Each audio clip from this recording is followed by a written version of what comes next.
Now see here, we'll look about the potential energy stored in a magnetic dipole placed in a uniform magnetic field. Okay. So by the way of potential energy, what is the potential energy? You know, whenever there is a force field, there exists a potential energy. Whenever there is a force field, there exists a potential energy. For example, we know that there is a we are on the earth, and on the earth there is a gravitational force. Everywhere there is gravitational force. So if you lift a object, so you are doing the work, and that work is converted into potential energy. So force field is there, na? Gravitational field is what? It is a force field, and in a force field there exists a potential energy. For example, you are taking a spring, okay? A spring you are taking. So the spring may be like this. You have just put the spring in this manner, okay? And you are compressing this spring. You are putting a force on this spring.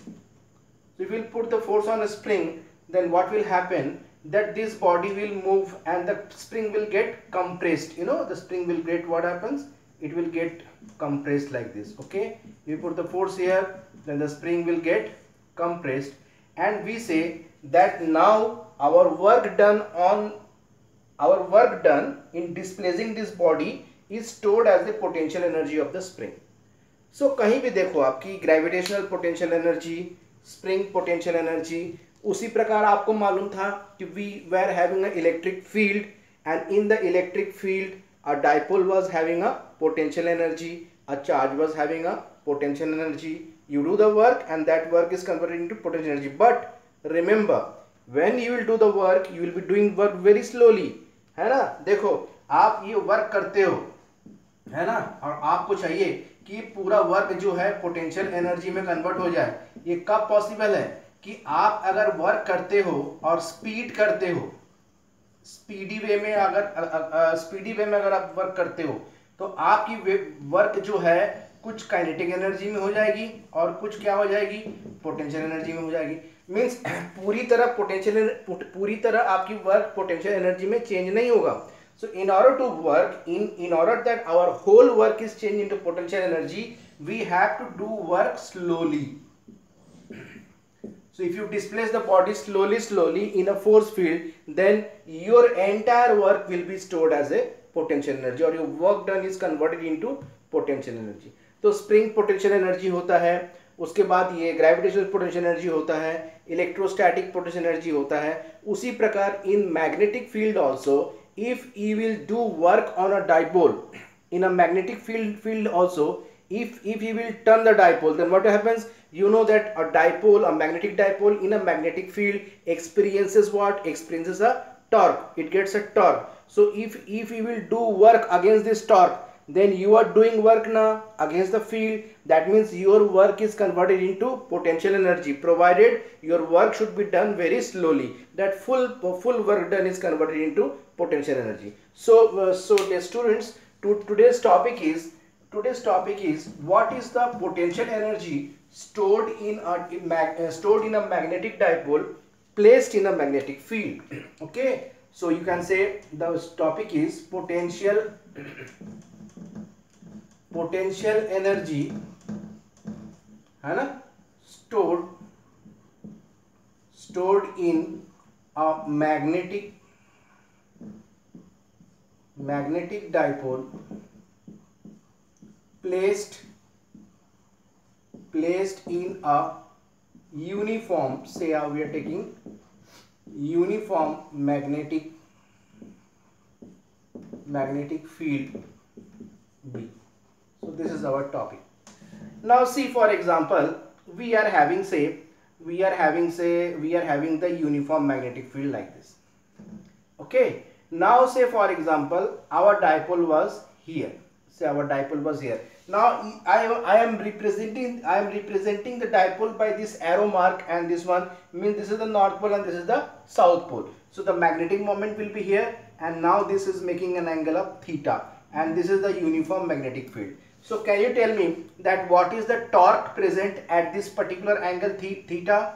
The torque present means this particular magnetic field will provide torque, and it will just bring the dipole and get align itself with the help with the B, so that is the equilibrium position और most stable position. Okay, ये magnetic field करता क्या है, इस dipole पर torque apply करता है और डाइपोल जो है अपनी पोजीशन चेंज करके अलाइन ये जो एक्सटर्नल मैग्नेटिक फील्ड या कांस्टेंट मैग्नेटिक फील्ड है इसके साथ क्या होता है, अलाइन होती है और वो वहीं पर स्टॉप होता है, and that is the stable equilibrium position of the dipole.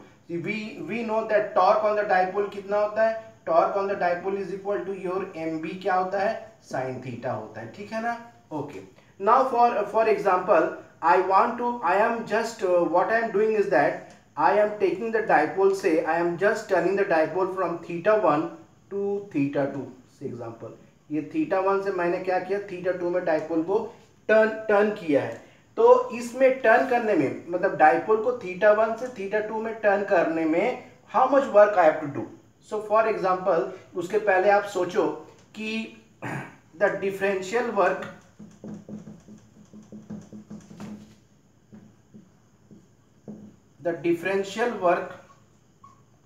dw है ना, done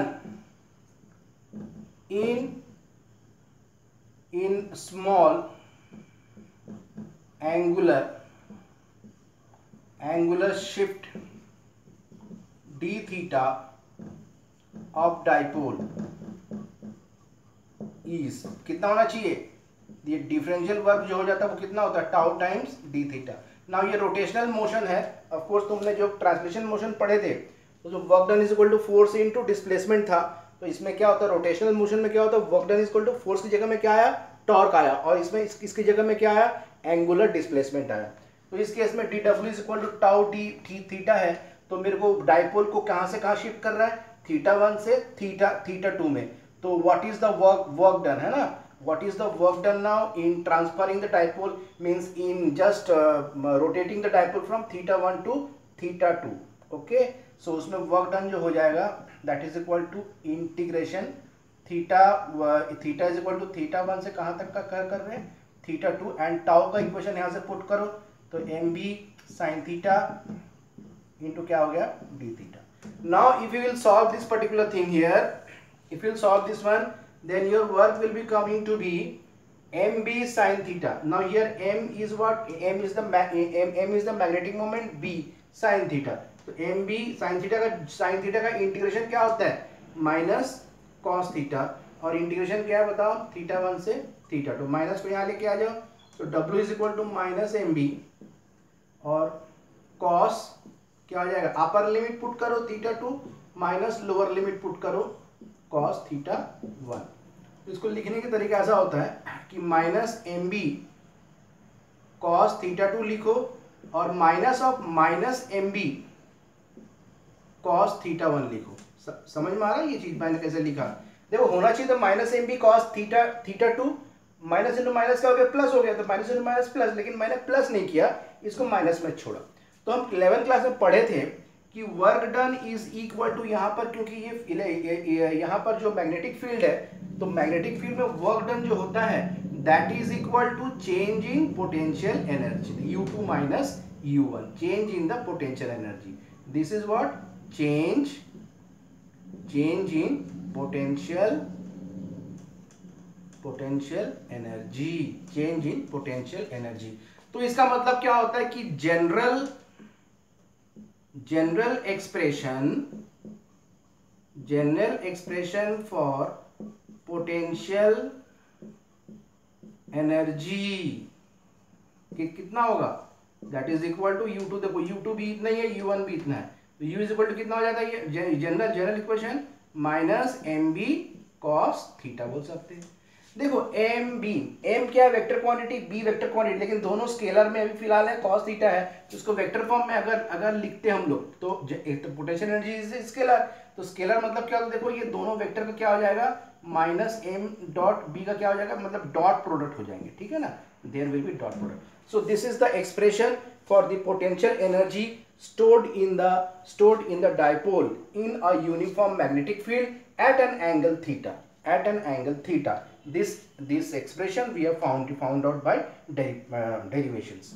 Now see here, now next part is that we want to talk about the stable equilibrium, unstable equilibrium. Okay, now say at theta is equal to 0, what is the potential energy? Yes, minus mb cos कितना होता है theta, theta कितना है 0, तो cos 0 कितना हो गया 1 हो गया, तो माइनस mb आ गया, तो ये माइनस में आ गया।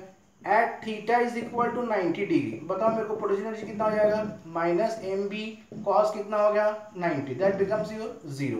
सो at theta is equal to मान लो 180 डिग्री, तो 180 में क्या होता है कॉस 180 क्या होता है माइनस 1 होता है, ठीक है, कॉस 180 माइनस 1 होता है, तो m b into cos of क्या हो गया 180 डिग्री, और कॉस 180 कितना होता है -1 होता है, -1 पुट करो, माइनस क्या हो गया प्लस हो गया, तो मतलब ये एम बी हो गया, देखो प्लस हो गया M B.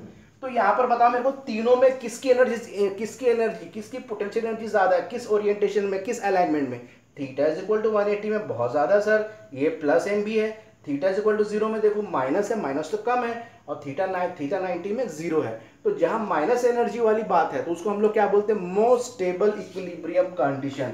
Theta is equal to 0 जो है, ये थीटा इज इक्वल टू 0 का हम लोग क्या बोलते हैं, इसको बोलते हैं मोस्ट स्टेबल इक्विलिब्रियम, और इसको बोलते हैं अनस्टेबल इक्विलिब्रियम। क्यों ऐसे बोले, क्योंकि अगर बाय द वे डाइपोल को देखो, डाइपोल को तुमने यहां पर तुम्हारा क्या था, यहां पर तुम्हारा मैग्नेटिक फील्ड था, और तुमने क्या किए, वो मैग्नेटिक डाइपोल को जो है इस प्रकार से क्या किया तुमने 180 डिग्री से इसको ऐसे करके मोड़ के रखे, तो जरा से भी डाइपोल जैसे हिला तो तुरंत डाइपोल क्या हो जाएगा, सीधा यहाँ पर अलाइन होगा। मतलब ये पोजीशन जो है सबसे ज्यादा अनस्टेबल इक्विलिब्रियम में है, और ये वाली position theta is equal to 0 वाली जो पोजीशन है, that this is the most stable equilibrium position. Okay, is it clear to you? So the potential energy of the dipole in a uniform magnetic field, the expression उसकी general expression क्या होती है, U is equal to minus m dot b. Okay.